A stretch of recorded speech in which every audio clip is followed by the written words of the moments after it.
Hi, Kerza. I appreciate your support. You know that already, though.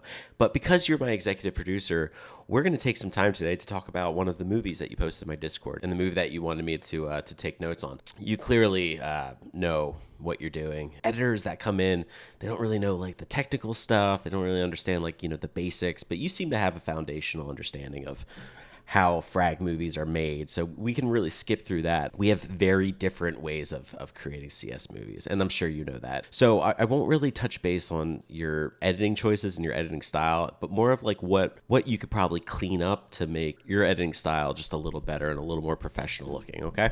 Let's go through.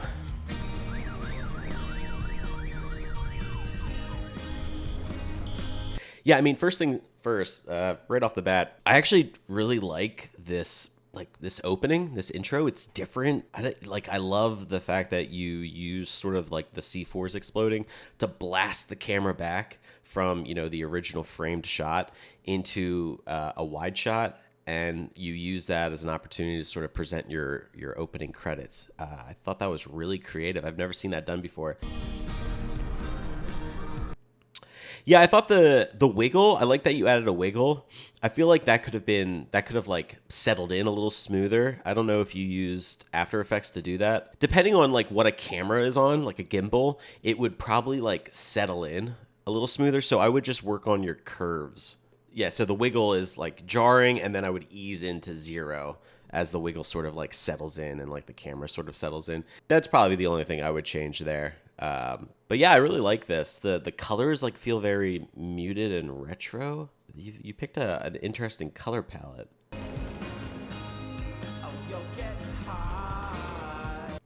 Okay, so this first scene, right off the bat, I think I noticed this when I first watched it the first time. Your gun sounds seem really low. I don't want you to raise them to the point that they're overpowering the song, because that's definitely not the the direction you want to take that in. But the gun sounds should probably mix a little better with the song. They should almost sound like an instrument in the song. They're getting overpowered by the song, and you sort of lose the impact of the kills because the gunshots are so incredibly low. I like your choice of not including the crosshair. I've done that before in videos. I'd be interested to hear what your reasoning for it. Okay, and then one more thing that I wanted to talk to you about with this scene, and it actually carries on for the rest of the movie. You use this like bassy whoosh sound like all the time. You use it like obsessively throughout the entire movie, and I get that you want to add like a little bit of like impact into like the shooting or into like the shot, but because you use it so much, it becomes a distraction in my ear. Like that's all I can like think about, and that's all I'm focusing on. And it also just like loses its impact too. Like because you use it so much, it doesn't really add any sort of oomph or power to the shot or anything really. It sort of like creates this flatline effect. So what I would do is I would scale back using that whoosh sound, and only use it for like those really important shots or those really important scenes where you really want to add impact to it. Let's move on though. Let's see what else we got here. Champagne and disco. Yeah, you love that bucket velocity. That's the other thing I noticed a lot. It's like your envelopes in Vegas or Premiere must be like straight down to like 20% velocity, over straight up to 100% velocity. It's not my style. I don't like it, but we won't really talk about that here because we all have our own different art styles. This is your art style. To help you understand where I'm coming from, it creates this like jerky movement, sort of like this, because like when you're starting and stopping like this, I just feel like I'm rocking back and forth. It feels like basically like a student driver who doesn't know how to press the brake and press the gas, so you're always like doing one of these, so that's just the feeling I get. But if that's your style, that's your style.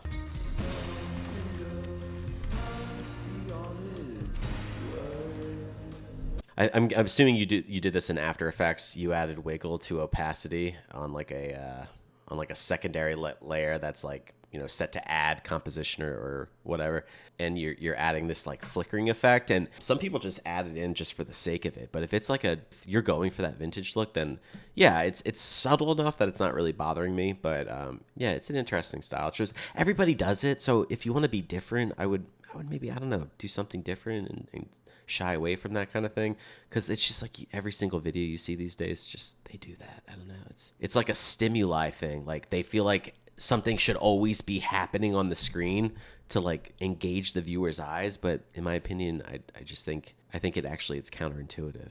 The viewer's brain tunes it out, because if they didn't tune it out, the brain would like go haywire.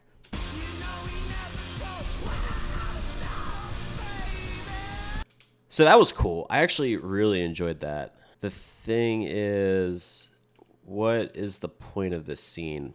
This scene happens on a map that I'm not entirely sure of. I've never played this map before. And then you go to overpass to a bomb being exploded, and then was this just? I'm going to go out on a limb. This is just like you're basically making like a music video here. You're not really going for like continuity and narrative, because this makes no sense whatsoever. I don't know why we're on overpass. That being said, this is a really cool shot. Yeah, I love just like the nice depth of field, the subtle bloom that you got going on too, and the explosion with the nice ragdoll sort of flying through the air, all synced to the song, building in energy. It's great. Yeah, I love it.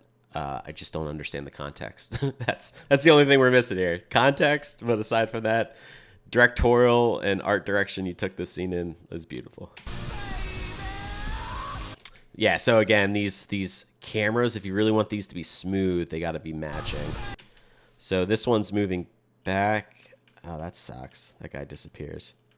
Wonder what happened there. You bring the camera back, and then you whip left, and it starts to rotate left. But then this camera moves forward and then back. So do you see, like, I think the biggest struggle you have with this movie is your camera movements are a little out of control. They don't match, and they don't transition well. If you really want to go for those whip pan transitions, you really need to make sure that all the angles, the speeds, and the movements, they all match up.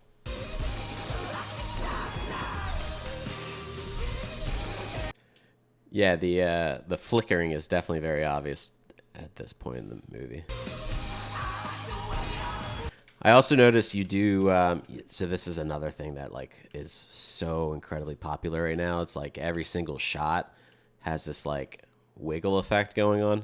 And so, yeah, it's just like, again, overplayed. Maybe choose like specific moments that you can use this sort of like impact movement to your scene to really accentuate those specific kills and frags. Because if you do it all the time, again, it's just flatlining. I guess I'm getting like why you are increasing the intensity of the flashing, because it's matching the the energy in the song, but it's for me it's distracting. I think maybe you could again tone that down in the future. This felt a little awkward. So you were doing pretty decent with the flow, but then we get to this part. The flow gets a little wonky here because you just go straight into this like shooting here instead of syncing it to the one. Yeah, it just feels a little awkward there. I would have waited for the one beat after this kill. Like, don't be afraid to let scenes breathe. You can do that. You don't need to fill every second with like nonstop action, because if you do that, think of like a horror movie. If a horror movie was just nonstop scares, then the viewer, like, there's no room for tension and no room for like the viewer to like feel build up. And so like for you, like you're always up here and there's just no room for the viewer to go. They're just always like it's almost like the brain becomes numb to what they're watching. If you really want to play with the narrative and the energy shifts, like, don't be afraid to like bring your editing down low to like then build the viewer up again. That was cheeky. I like that. A little homebrew. Let's see. Did it go? It felt like it went into POV pretty smoothly. I always like little cheeky scenes like that. Oh, it looks like you just cut. Yeah.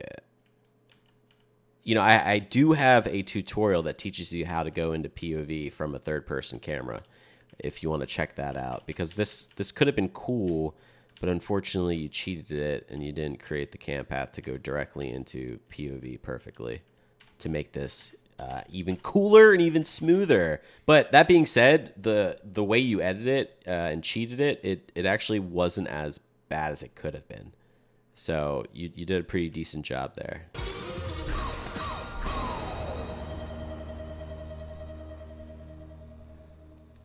That was nice. Like that ending.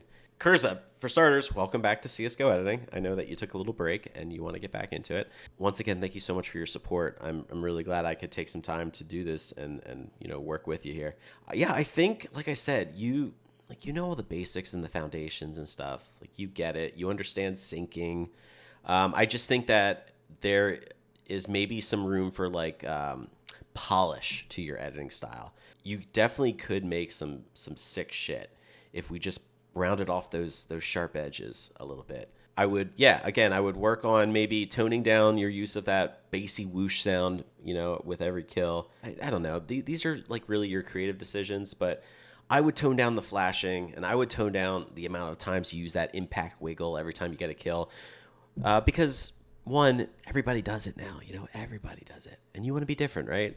So that's another one reason. Two, I just think it's just so much for the viewer. Like again, you're creating the opposite effect. Like you want stimuli for the viewer, but the viewer's brain, because it gets thrown at them so much, it actually, your brain turns off the fact that you're doing that. Like your brain doesn't actually acknowledge it. I think you're throwing way too much stimuli at the viewer, and so they can't appreciate a lot of stuff a lot of the details that you threw in. That being said, you've got some really cool framing. This is just, I mean, probably one of my favorite scenes in the entire movie. Your framing is like sick. You have some really cool ideas and your skill set is definitely there. I just think that your editing could use some polish. Your camera movements could definitely use some polish. If you want to do those whip pan transitions, it's imperative that you like match the angle, the speed, and the you know, the rotational data of the previous camera, so everything feels smooth, because then you get these jarring effects that sort of disrupt the viewer's experience, at least for me. Wow, some of these frames I didn't even know existed in the movie because everything was happening so fast. Is this an Inception map? What is going on here? Yeah, do you see that? Did you see what just happened? So if I go through this frame by frame, you get some crazy shit going on, right? Like I just went through this 1, 2, 3, 4, 5. We just got transported to like 6 different scenes through 5 frames. Do you see sort of like what I mean? I think you have some room to really tone down your camera movements because the viewer just has no idea what's going on. I actually didn't even catch this the first time I watched it because it happened so fast. Like if you would let scenes like this breathe, I think you'd have some really cool shots, but like this is interesting. Did the guy see? This is like another artistic choice on your end. Like this is obviously a guy just throwing a Molotov at his own feet and dying in it. So again, it has no like context to the broader narrative here, but it looks cool. I just wish you would have let it breathe because I had no idea this was even in the movie. This is fun. I enjoyed this. I hope those comments that I made helped, and I hope that it helps you grow. And feel free to send me more of your stuff. As my executive producer, you have the liberties of sending me whatever you want, and I'll be here to help you out.